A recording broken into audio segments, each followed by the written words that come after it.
शुरू करते हैं अल्लाह के बाबरकत नाम से जो बड़ा मेहरबान और नहायत रहम वाला है।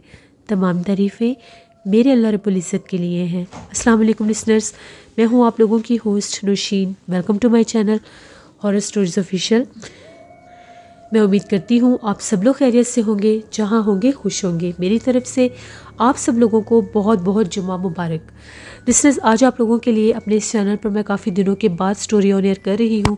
इंशाल्लाह अब मैं रेगुलरली इस चैनल पर भी काम शुरू करूँगी, नॉवल भी ऑन एयर करूँगी। फ़िलहाल मैं इस पर स्टोरीज़ ऑन एयर कर रही हूँ। तो आज की जो पहली स्टोरी है वो मेरी एक लिसनर है जिन्होंने खौफनाक कहानियों वाले चैनल पर अपनी एक स्टोरी मुझे पोस्ट की थी। आयत उनका नाम है। आयत कहती हैं कि आज आपके साथ अपनी ज़िंदगी में पेश आने वाली एक बहुत ही ज़्यादा डरावनी कहानी शेयर करना चाहती हूँ। मेरी खाला की बेटी, मेरी कज़न जो है, उसके साथ मेरा बहुत ज़्यादा प्यार है, बहुत ज़्यादा दोस्ती है। वो मेरी बड़ी अच्छी दोस्त है। तो एक दफ़ा मैं अपनी खाला के घर गई हुई थी, तो हम लोग बैठी बातें कर रही थी कज़नें। तो मैंने अपनी कज़न से ये कहा कि चलो बाहर कहीं चलते हैं। उसने ये कहा कि चलो ठीक है, हम लोग गांव में कहीं बाहर घूमने फिरने चलते हैं। जैसे हम लोग उनके घर से बाहर निकले तो मुझे एक अजीब सा कुछ एहसास हुआ कि जैसे अभी मेरे पास से कोई गुजरा है। तो जब मैंने पीछे पलट कर देखा तो मैंने एक सफ़ेद लिबास में औरत को देखा। वो सफ़ेद लिबास वाली औरत मेरे पास से होकर जैसे उनके घर की तरफ जा रही थी। मैंने अपनी कज़न से ये कहा कि अभी मैंने यहाँ पर एक सफ़ेद लिबास में औरत को देखा है, देखो ना, वो भी मेरे पास से गुजर के गई है। उसने पीछे पलट कर देखा, उसे कोई नज़र नहीं आया। उसने ये कहा कि तुम्हारा वहम होगा, यहाँ पर तो कोई भी नहीं है, अगर कोई औरत होती तो मुझे भी दिखाई देती। खैर हम लोग चले गए। हम लोग गांव में घूमती फिरती रही, हम लोग बाज़ार भी गई। वहाँ से जब हम लोग वापस आई तो मेरी तबीयत कुछ ख़राब सी थी। मुझे ऐसा महसूस हो रहा था कि जैसे मेरे अलावा भी मेरे साथ कोई मौजूद है। यानी जब मैं बैठने लगी थी या बैठती थी तो मुझे ऐसा लगता था कि मेरे साथ कोई बैठा है, जैसे किसी का वजूद मेरे वजूद से टकराता है। मैंने अपनी कज़न को बताया तो उसने ये कहा कि नहीं, ऐसा कुछ नहीं है, तुम वहम कर रही हो। इसी तरह से कुछ दिन गुजर गए। मैं अपने घर वापस आ गई। जब मैं अपने घर वापस आई तो वहाँ से शुरू हुए मेरे साथ अजीबोगरीब मामलात ऐसे थे कि मुझे एक औरत की आवाज़ सुनाई देती थी। ऐसा महसूस होता था कि जैसे कोई औरत आहिस्ता सी आवाज़ में मेरे पास बैठकर बोलती है। जब मैं यहाँ वहाँ देखती थी तो मुझे कोई दिखाई नहीं देता था। जब मैं सोती थी तब भी मुझे महसूस होता था कि कोई मेरे पास बैठकर बातें कर रहा है, जैसे कोई पूरा ख़ानदान होता है, पूरा घर होता है, बच्चों की भी आवाज़ें होती हैं। आँख खुलती थी तो पास कोई भी नहीं होता था। अब मैं डर के मारे अपने वालिदैन को ये बातें इसलिए नहीं बताती थी कि पता नहीं वो लोग घबरा जाएंगे या मेरी इस बात पर उनको यकीन आता भी है या नहीं। लेकिन मैं काफ़ी दिनों से इस मुश्किलात का शिकार थी। मुझे बहुत ज़्यादा डर भी लगने लग गया। पहले मुझे आवाज़ें सुनाई देती थी, जैसे कोई औरत बोलती है, बातें करती है, बच्चे बोलते हैं, बातें करते हैं। उसके बाद ये मामलात और बढ़ने लग गए। मुझे बाकायदा सफ़ेद लिबास में एक औरत अपने घर में चलती फिरती दिखाई देने लग गई। यानी जिस टाइम अम्मी किचन में काम कर रही होती थी तो मुझे वो औरत चलती फिरती नज़र आती थी। कभी वो घर के किसी हिस्से में जा रही होती थी, कभी वो घर के किसी हिस्से में जा रही होती थी। मैंने डरना शुरू कर दिया। मैं ज़्यादातर कमरे में रहती थी। एक दिन मेरी एक कज़न मुझसे मिलने के लिए आई तो मैंने अपनी कज़न को सारी बातें बताई। वो मेरे चाचू की बेटी थी, वो उससे भी मेरी बड़ी अच्छी सलाम दुआ थी, दोस्ती थी। उसने जब ये मेरी सारी बातें सुनी तो उसने ये बातें मेरे वालिदैन को बताई। वो लोग बड़े परेशान हो गए कि इसके साथ ये मामलात इसने हमें बताया नहीं।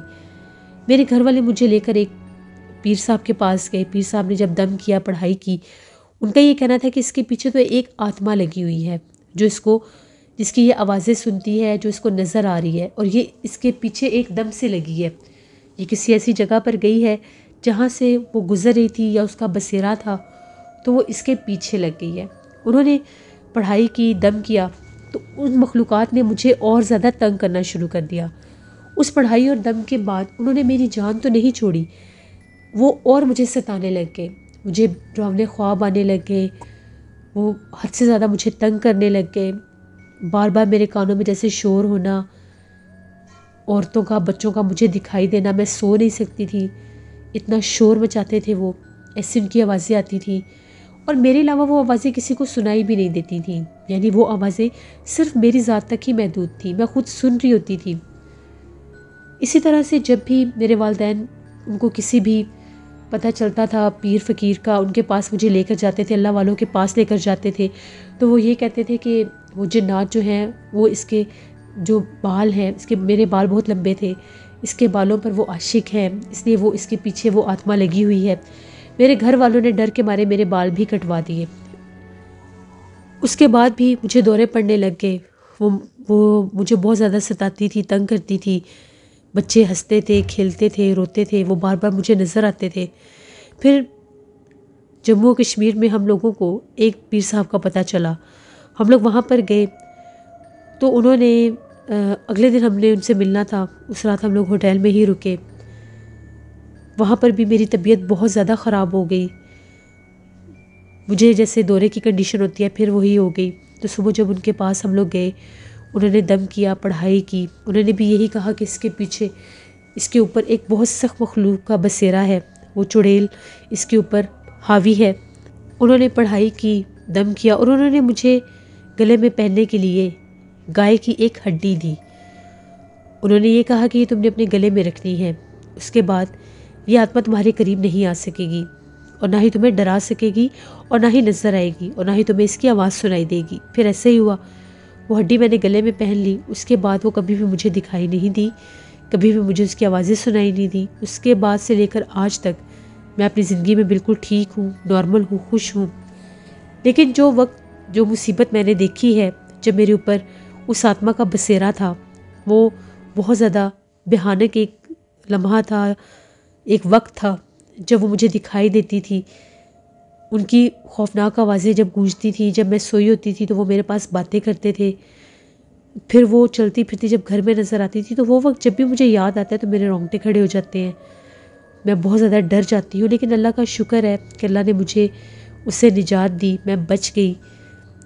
वो जो गाय के जिस्म की जो हड्डी है जो मेरे गले में आज भी मौजूद है, वो मैं अपने गले में पहने रखती हूँ और तावीज़ भी नहीं उतारती, क्योंकि मैं इस हद तक खौफज़दा हूँ कि अगर ये तावीज़ मैंने उतार दिया, अल्लाह ना करे कहीं वो मखलूक दोबारा मुझ पर हावी ना हो जाए, क्योंकि मैंने बहुत टफ़ टाइम देखा है। तो ये मेरी एक कहानी थी जो मैंने आपके साथ शेयर की। बहुत शुक्रिया आयत आपका।